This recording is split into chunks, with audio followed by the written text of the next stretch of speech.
ವಿದ್ಯಾರ್ಥಿಗಳಲ್ಲಿ ಸುಪ್ತವಾಗಿರುವ ದೈಹಿಕ ಸಾಮರ್ಥ್ಯವನ್ನು ಹೊರಗೆ ಹಚ್ಚಲು ಕ್ರೀಡೆ ಒಂದು ಮಾರ್ಗವಾಗಿದೆ ಎಂದು ಅಂತಾರಾಷ್ಟ್ರೀಯ ಬಾಸ್ಕೆಟ್ಬಾಲ್ ಕ್ರೀಡಾಪಟು ಫೀಲ್ಡ್ ಮಾರ್ಷಲ್ ಕೆಎಂ ಕಾರ್ಯಪ್ಪ ಕಾಲೇಜಿನ ನಿವೃತ್ತ ಪ್ರಾಂಶುಪಾಲರಾದ ಬಂದಪಂಡ ಡಾ ಪುಷ್ಪ ಕುಟ್ಟಣ್ಣ ಹೇಳಿದ್ದಾರೆ.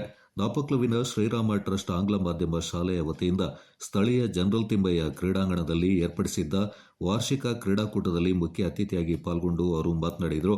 ಕ್ರೀಡೆ ಮಾನಸಿಕ ಹಾಗೂ ದೈಹಿಕ ಸಾಮರ್ಥ್ಯ ವೃದ್ಧಿಸಲು ಸಹಕಾರಿ. ಕ್ರೀಡೆಯಲ್ಲಿ ತೊಡಗಿಸಿಕೊಳ್ಳುವುದರಿಂದ ವಿದ್ಯಾರ್ಥಿಗಳು ಉತ್ತಮ ಬದುಕನ್ನು ಕಟ್ಟಿಕೊಳ್ಳಬಹುದಾಗಿದೆ. ಆದರೆ ಬಹುತೇಕ ಪೋಷಕರಲ್ಲಿ ಕ್ರೀಡೆಯ ಬಗ್ಗೆ ನಿರ್ಲಕ್ಷ್ಯ ಭಾವನೆ ಇದ್ದು ವಿದ್ಯಾರ್ಥಿಗಳ ಕ್ರೀಡಾ ಪ್ರತಿಭೆಗೆ ಅವಕಾಶ ಕಲ್ಪಿಸಿಕೊಡದೇ ಇರುವುದು ಬೇಸರದ ವಿಷಯವಾಗಿದೆ ಎಂದರು.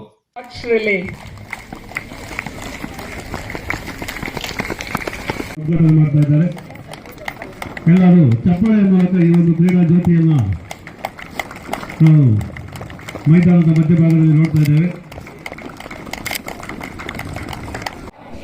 Respecting the rules and regulations which is given by them and decisions of participating in them.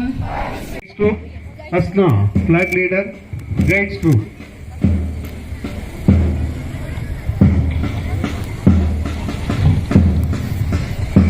ಏನ್ ಬೇಕು ಆ ಜಾಬ್ ನ ಪಡ್ಕೊಳ್ಳುವಂತ ಎಬಿಲಿಟೀಸ್ ಅದನ್ನ ಹೇಗೆ ಡೆವಲಪ್ ಮಾಡುದು, ಅದು ಒಂದು. ಇದು ನಾನು ಹೇಳೋದು ಸ್ಪೋರ್ಟ್ಸ್ ಫೀಲ್ಡ್.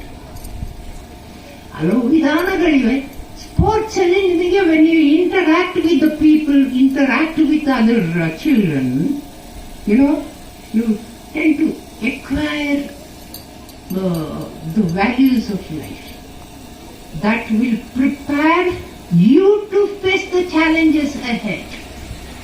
ಮುಂದಿನ ಜೀವನದಲ್ಲಿ ಬರುವಂತ ಏನೇ ಕಷ್ಟಗಳು ಬಂದ್ರು ಅದಕ್ಕೆ ಸರಿಯಾಗಿ ನೀವು ನಿಮ್ಮನ್ನ ಮೆಂಟಲಿ ಪ್ರಿಪೇರ್ ಮಾಡ್ಕೊಳ್ತೀರಾ. ಹೇಗೆ ಫೇಸ್ ಮಾಡೋದು, ಅದನ್ನ ಹೇಗೆ ಎದುರಿಸಬೇಕು ಅಂತ ಬಿಟ್ಟು ಬಿಡೋದಿಲ್ಲ. You will have to shun fear. ವಿದ್ಯಾಸಂಸ್ಥೆಯ ಅಧ್ಯಕ್ಷ ಕಲಿಯಂಡ ಹ್ಯಾರಿ ಮಂದಣ್ಣ, ಆಡಳಿತ ಮಂಡಳಿ ಉಪಾಧ್ಯಕ್ಷ ನೆರವಂಡ ಸುನಿಲ್ ದೇವಯ್ಯ, ಕಾರ್ಯದರ್ಶಿ ನಾಯಕಂಡ ದೀಪಕ್ ಚಂಗಪ್ಪ, ನಿರ್ದೇಶಕರಾದ ನಿವೃತ್ತ ಡಿವೈಎಸ್ಪಿ ಬಿದ್ದಾಟಂಡ ಮುತ್ತಂಡ, ಅಪ್ಪಚೆಟ್ಟೋಳಂಡ ನವೀನ್ ಅಪ್ಪಯ್ಯ, ಕಲಿಯಂಡ ಕೌಶಿಕ್ ಕುಶಾಲಪ್ಪ, ಭಟ್ಟಿರ ಸುಬ್ಬಯ್ಯ, ಪ್ರಾಂಶುಪಾಲರಾದ ಕಲ್ಯಾಟಂಡ ಶಾರದಾ ಮತ್ತಿತರ ಪ್ರಮುಖರು ಈ ಸಂದರ್ಭ ಪಾಲ್ಗೊಂಡಿದ್ದರು. Kodagu channel news, Duggala Sadananda, Napoklu.